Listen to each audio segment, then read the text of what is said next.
শুষ্ক কাশি বা ড্রাই কফ যাই বলুন না কেন, এর সমস্যার সমাধানে সবথেকে কার্যকরী সিরাপটি হচ্ছে পাইরেস ডি। আজকে ভিডিওতে পাইরেস ডি এর কার্যকারিতা, কারা খেতে পারবেন এবং কারা খেতে পারবেন না, এটি খেলে অন্যান্য কাশি সিরাপের মতো পার্শ্ব প্রতিক্রিয়া লক্ষ্য করা যায় কিনা, সর্বোচ্চ কতদিন খাওয়া যায় এবং গর্ভবতী মায়েদের এই সিরাপটি খাওয়া যাবে কিনা, মূল্য কত ইত্যাদি সম্পর্কে বিস্তারিত তথ্য জানানোর চেষ্টা করব।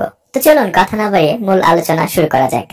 তার আগে বরাবরের মতন একটা কথা, বিভিন্ন ওষুধের পরিচিতি এবং স্বাস্থ্য বিষয়ক তথ্য পেতে চ্যানেলটি সাবস্ক্রাইব করে রাখুন।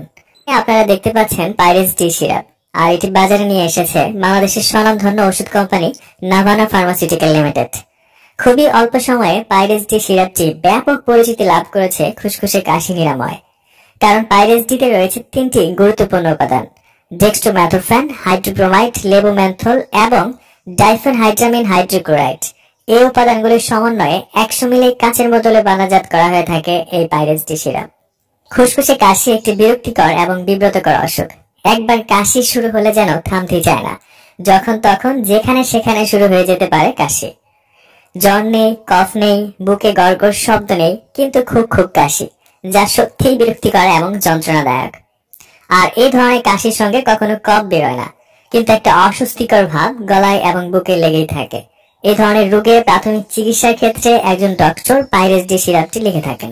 আবার অনেকের সাধারণ ঠান্ডা ও ফ্লু এর কারণে কাশি হতে পারে, তবে অ্যালার্জি, অ্যাজমা, অ্যাসিড রিফ্লাক্স, শুষ্ক আবহাওয়া, ধূমপান, এমনকি কিছু ঔষধ সেবনের ফলেও খুসখুসে কাশি তৈরি হতে পারে।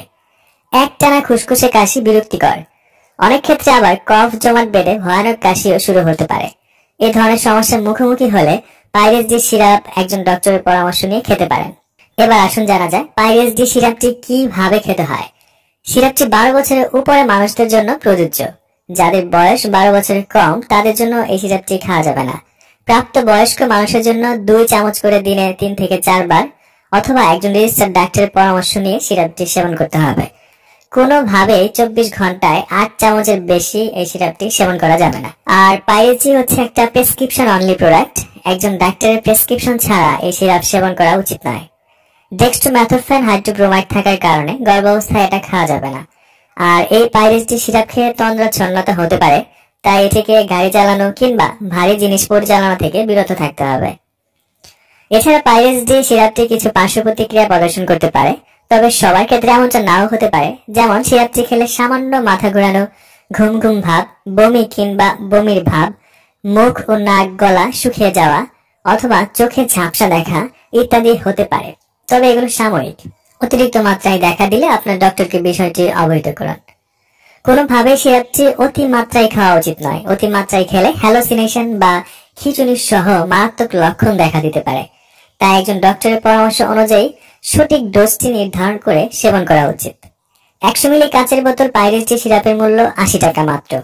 সিরাপটি কেনার পর সরাসরি সূর্যের আলো থেকে দূরে এবং শিশুদের নাগালের বাইরে রাখুন এবং মেয়াদ উত্তীর্ণ দেখে ক্রয় করুন। পাইরেস ডি সিরাপ সম্পর্কে আজকে ছিল এই পর্যন্তই। এই সিরাপ সম্পর্কে আপনার আরো যদি কোনো প্রশ্ন থাকে তাহলে আমাকে কমেন্টস করে জানাতে পারেন, আমি সেখানে উত্তর দেওয়ার চেষ্টা করব। আজ এই পর্যন্তই, আগামীতে আবার দেখা হবে।